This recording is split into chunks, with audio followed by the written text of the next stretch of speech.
తారీఖు సాయంత్రం 6:30 గంటలకి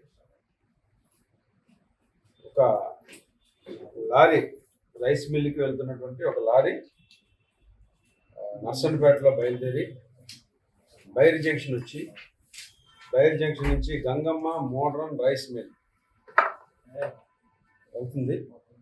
వెళ్తూ ఉండగా ఈ బైరి జంక్షన్ నుంచి లెఫ్ట్ తీసుకుని గంగమ్మ మోడ్రన్ రైస్ మిల్కి వెళ్తుంటే ఈ టర్నింగ్ తీసుకున్నప్పుడు ఆ జంక్షన్లో ఉన్నటువంటి మన వైఎస్ఆర్ స్టాచ్యూ మరొక 15 సంవత్సరాల క్రితం పెట్టడం జరిగింది. ఆ స్టాచ్యూని ఆ లారీ వెనక పార్ట్ ఇలా తగడంతో స్టాచ్యూ ఇరిగి పడిపోయింది. వెంటనే లారీ డ్రైవరు ఈయన అని గుర్తించాడు. వెంటనే ఆ రైస్ మిల్లు అన్లోడ్ చేస్తున్నప్పుడు వెళ్ళి, సార్ ఇలాగూ నా లారీ తగిలి స్టాచ్యూ పడిపోయింది, నేను ఏం చేయాలి, మా ఓనర్ గారు చెప్పేయండి, మీరు దానికి ఏదో చేయండి సార్ అని చెప్పి అతను చెప్పడం జరిగింది. ఈ విషయం అనేది అందరికీ తెలిసిన విషయమే. ఇది ఓపెన్గా లారీ అనేది గుద్దడం తగలడం మూలంగా స్టాచ్యూ పడిపోయింది అన్నది అక్కడ ఉన్నటువంటి ప్రజలు చూశారు.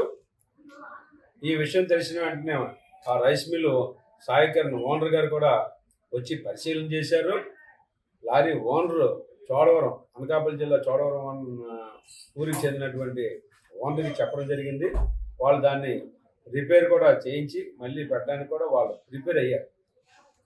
కానీ ఈ లోపుగా ఆ ఊరి బైరికి చెందిన వైస్ సర్పంచ్ అసిర్ నాయుడు, ఆయన వైఎస్ఆర్సీపీ పార్టీ ఆయన వచ్చి స్టాచ్యూని ఎవరో తెలియని వ్యక్తులు విరగొట్టారని, లారీ కూడా తగిలినట్టుగా అంటున్నారని వర్షంతో ఒక కంప్లైంట్ ఇవ్వడం జరిగింది.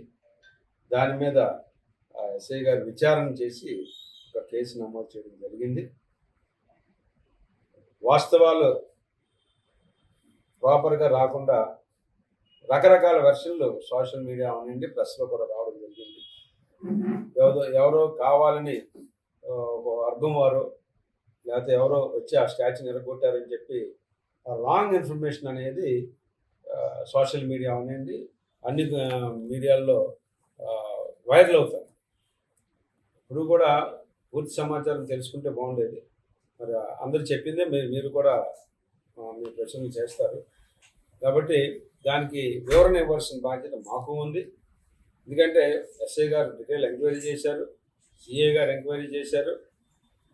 లారీ ఎవరైతే గుద్దారో ఆ లారీ డ్రైవర్ని మేము తీసుకొచ్చాం, ఓనర్ని తీసుకొచ్చాం, రైస్ మిల్ ఆయన పిలిపించాం, అక్కడున్న ప్రత్యక్ష సాక్షులు అందరినీ కూడా విచారణ చేయడం జరిగింది. అందరూ కూడా ఎనానిమస్గా లారీ గుద్దడం మేము అంతా చూసామండి, వాస్తవం అదే అని చెప్పి అందరూ చెప్పడం జరిగింది.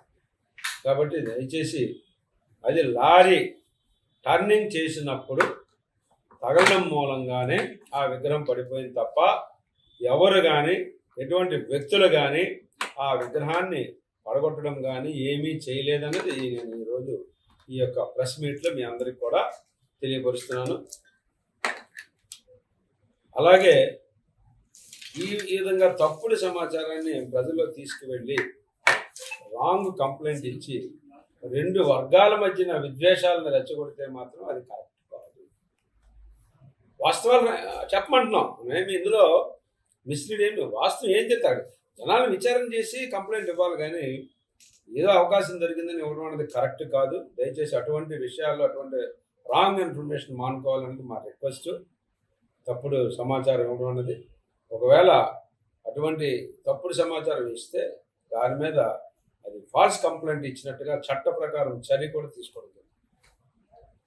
ఎందుకంటే లేనిపోయిన అభినందనలు, అవాస్తవాలు మాట్లాడినప్పుడు వాస్తవాలు తెలిసిన తర్వాత తప్పుడు కంప్లైంట్ ఇచ్చిన వ్యక్తుల మీద కూడా నేను చర్య తీసుకోవాలి. మరిన్ని వీడియోస్ కోసం ఛానల్ ని సబ్స్క్రైబ్ చేయండి. లేటెస్ట్ అప్డేట్స్ కోసం వాట్సాప్ ఛానల్ ని ఫాలో అవ్వండి. ఆ లింక్ డిస్క్రిప్షన్ లో ఉంది.